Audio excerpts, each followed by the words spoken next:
Hi, sorry namumura ang hair ko. Pero wag mo nang sagutin to, girl.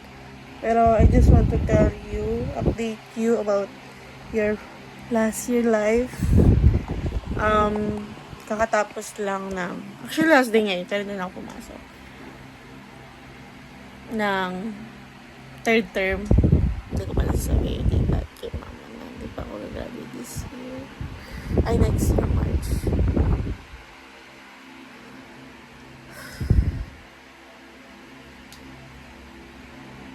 Anyway, girl, anong ginawa mo? Kasi may plano ka na ano. Ba't kita tinatanong? Na-update nga kita, diba? Pero, may ganito kasi naisip. Nag-OJT ka, diba?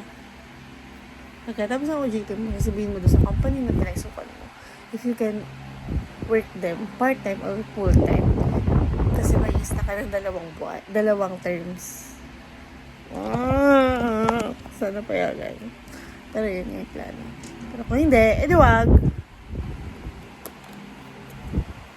Yun lang.